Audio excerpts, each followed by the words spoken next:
সংসারে মেয়েদের যতই কষ্ট হোক, সংসারটাই মেয়েদের কাছে স্বর্গ। একটা মেয়ে যতই বলুক সে তার সংসারে ভালো নেই, কষ্টে আছে, সারাদিন অনেক পরিশ্রম করতে হয়, দিন শেষে কিন্তু এই মেয়েটির সংসার ছাড়া কিচ্ছু নেই। তাই প্রত্যেকটি মেয়ে তার সংসারকে আঁকড়ে ধরে বাঁচতে চায়। সকালে ঘুম থেকে উঠেই কাজ শুরু হয়। সকালের নাস্তা, দুপুরের রান্নাবান্না, বিকেলের নাস্তা, আবার রাতের রান্নাবান্না। এই রান্নাবান্না ছাড়াও সংসারে হাজারটা কাজ থাকে। কাপড় ধোয়া, বাচ্চাদের মানুষ করা, বাচ্চাদের লেখাপড়া, হাজবেন্ডের দেখাশোনা, যাদের শ্বশুর শাশুড়ি আছে তাদের দেখাশোনা করা। এত কিছু করার পরও মেয়েদের সঠিক মূল্যটা কেউ দিতে জানে না। একটা সংসার যদি একটা পুরুষ 1 মাস চালাতো তাহলে বুঝতে পারতো একটা সংসারে ঠিক কতগুলো কাজ থাকে। শুধু কাজ কেন বলছি, প্রত্যেকটা সদস্যের মন জুগিয়ে চলতে হয়। কে কখন কি খাবে, কে কোনটা পছন্দ করে, কে কোন খাবারটা পছন্দ করে না, সবকিছুই মাথায় রাখতে হয়। পুরুষদের কিন্তু এত কিছু মাথায় রেখে কাজ করতে হয় না, এমনকি টাকাও ইনকাম করতে হয় না। সকালে আটা বের করেছিলাম রুটি করব, কিন্তু হাজবেন্ড এসে বলছে মুড়ি ভাজা খাবে। তার নাকি আজকে মুড়ি ভাজা খেতে ইচ্ছে করছে।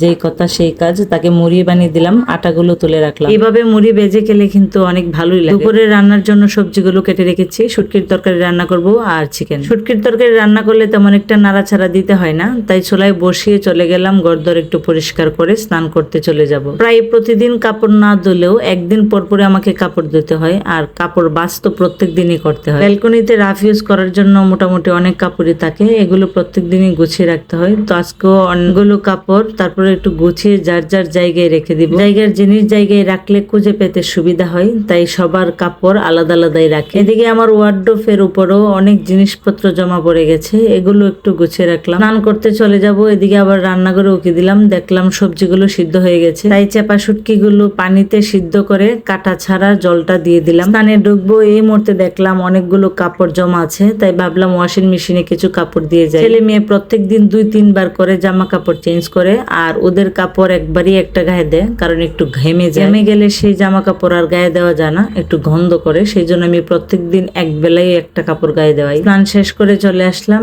নিজে একটু ক্রিম সিঁদুর দিয়ে সবার আগে পুজোটা দিয়ে দিব। এদিকে শুটকির তরকারি আমার হয়ে এসেছে, চুলার আঁচটা একটু কমিয়ে দিয়ে এসেছি। পূজা শেষ হওয়ার পরে আমার কাপড় দেওয়া হয়ে গেছে, এখন এগুলো ছাদে নেড়ে আসবো। বাচ্চাদের জুতাগুলো ধুয়ে দিয়েছিলাম, 3 দিন ধরে রোদে দিচ্ছি, আর 2-3 দিন ধরে এত রোদ উঠছে ছাদে যেতেও ইচ্ছে করে না, প্রচুর গরম। বাসার ভিতরে ফ্যানের নিচে তো থাকতে পারি না, ছেলে মেয়ে অবশ্য সারাদিনই এসি চালিয়ে রাখে। তো বাচ্চাদের কাপড় চেষ্টা করি একটু রোদে শুকিয়ে আনতে, কারণ যে কোনো কাপড় রোদে শুকালে একটু ভালো হয়। সেই জন্য হাজবেন্ড অনেকগুলো বাজার নিয়ে চলে এসেছে, কিছু সবজি এবং চাল। তা ভাবলাম যে চালটা কিনে এনেছে সেই চালটাই বসিয়ে দিই। শুটকির তরকারি হয়ে এসেছে আমার। এদিকে মাংসটা রান্না করব, সবকিছু মশলা দিয়ে ভালো করে মেখে নিয়েছি। ছেলে মেয়ে খুবই জাল কম খায়, সেই জন্য একটু জাল কম দিয়ে রান্না করি। আমার কাছে আর একটু মরিচ বেশি হলে ভালো লাগতো, কিছু করার নাই, বাচ্চাদের যা ভালো লাগে সেভাবে রান্না করি। এদিকে আমার মেয়ের 2 দিন ধরে দাঁতে ব্যথা, তেমন কিছু খেতে পারছে না, কান্নাকাটি করছে। কাপড় আনতেও চলে গেলাম বিকালে ছেলে মেয়েকে নিয়ে। আর বিকালে প্রত্যেক দিনই ছেলে মেয়েকে কি নাস্তা দিব,